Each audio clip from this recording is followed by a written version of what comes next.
की चाल, जिंदगी हो जाएगी आपकी खुशहाल। नमस्कार प्रिय मित्रों, आज जो हम चर्चा करने जा रहे हैं ना, वो राहु महाराज की, कि राहु महाराज की आप चाल को नहीं समझ पा रहे हो। अगर राहु महाराज की चाल को समझ जाओ ना, तो जीवन आपका खुशहाल हो जाए। आज हम राहु महाराज की उन्हीं चालों को आपके सामने लेकर आने वाला हूं जो आप समझ नहीं पा रहे हैं। उन चालों को आप समझ जाएंगे तो समझ जाइए आप राहु महाराज, क्योंकि अगर कोई बहुत जल्दी आपको ऊंचाइयों पर कोई ग्रह पहुंचा सकता है तो वो सिर्फ राहु महाराज हैं, जो आपको बहुत जल्दी ऊंचाइयों पर आपको पहुंचा सकते हैं। तो आज जो हम चर्चा करने वाले हैं वो इसी बात की करने वाले हैं। चलिए, मैंने यहाँ पर स्पष्ट शब्दों में राहु महाराज के बारे में लिखा है कि राहु का बड़ा खेल।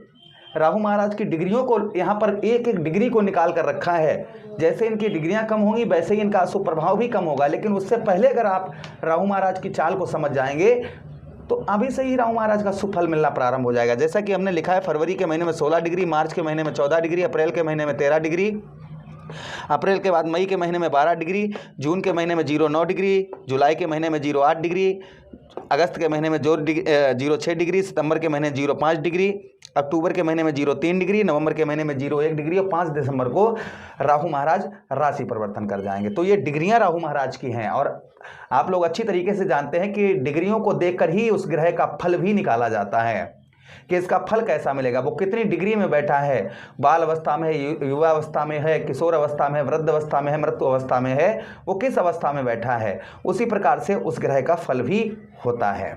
चलिए अब हम चर्चा करते हैं। देखिए, जो लोग राहु महाराज की चाल को नहीं समझ पा रहे हैं उनके जीवन पर कुछ परेशानियां चल रही होंगी। मैं यहाँ पर भाई आपको कैसे पता कि राहु महाराज की कौन सी चाल है, क्या चाल है, आप कैसे इस चीज़ को समझ पाएंगे? तो इसीलिए हमने यहाँ पर स्पष्ट शब्दों में ये चीज़ लिखी है कि राहु महाराज की जो डिग्रियाँ हैं वो कौन कौन सी हैं और राहु महाराज की जो चाल हैं वो कौन कौन सी चालें हैं। चलिए अब चर्चा करते हैं, विस्तार पूर्वक समझने का प्रयास करते हैं। तो जो लोग राहु महाराज की चाल को नहीं समझ पा रहे हैं उनके जीवन पर किस तरीके की परेशानियां चल रही हैं। सबसे पहले नवम भाव पर देखिए, राहु महाराज नवम भाव पर आपके विद्यमान हैं। नवम भाव में होने के कारण सबसे पहली चीज आपके भाग्य, मानो आपका भाग्य एक जगह पर रुक सा गया है। कोई भी कार्य कर रहे होंगे उसमें बहुत ज़्यादा आपको मेहनत, प्रयत्न प्रयास आपको करने पड़ रहे होंगे, फिर भी उस तरीके का आपको फल, उस तरीके का रिजल्ट आपको नहीं मिल रहा होगा। यानी कोई भी कार्य आप नहीं पूर्ण तरीके से, आपका कोई भी कार्य पूर्ण तरीके से नहीं बनता होगा। और बहुत लोगों का होता है ना कि बस फ़ोन किया, फ़ोन से ही काम हो गया, लेकिन आप वहाँ पर 10 बार दौड़ कर जा रहे हैं फिर भी आपका कार्य नहीं हो पा रहा है।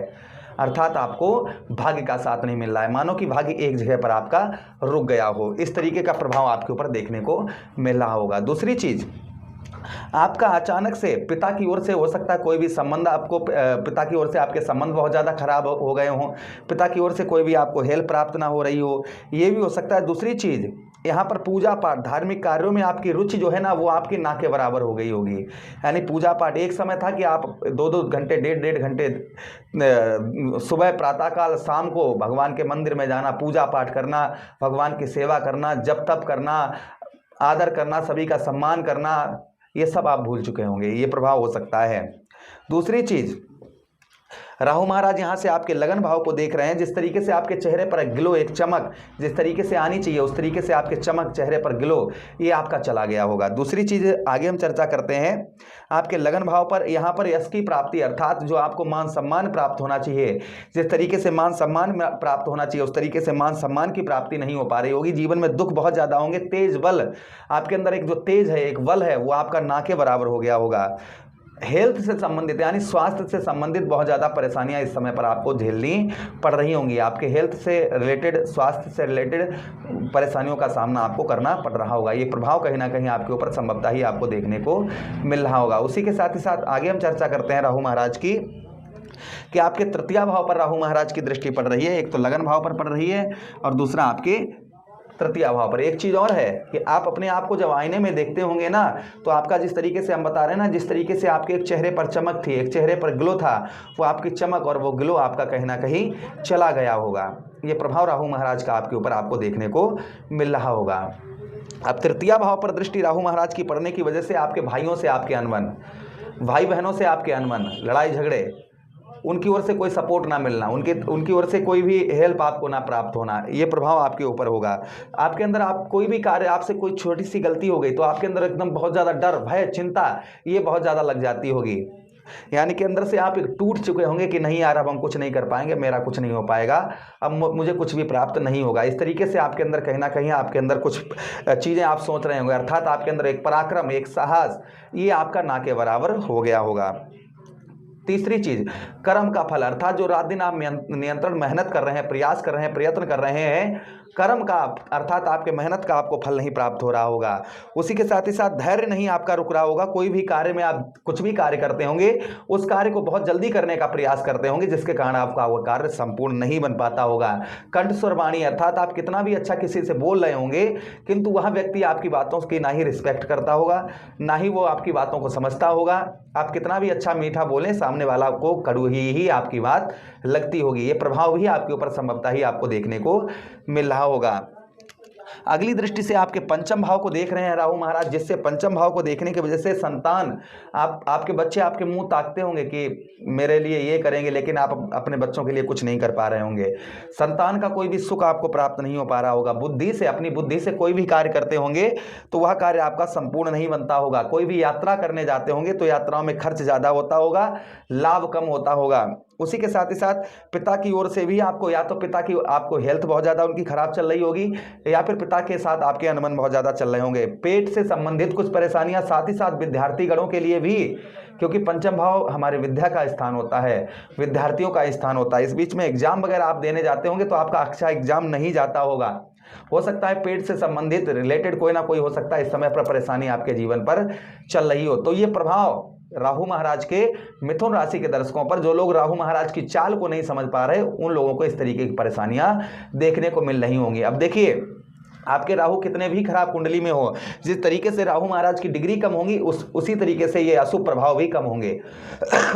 किंतु क्षमा करना, अगर यहाँ पर राहु महाराज की आप चाल को समझ जाएंगे तो कोई भी परेशानी नहीं होगी। अब देखिए राहु महाराज की चाल क्या है।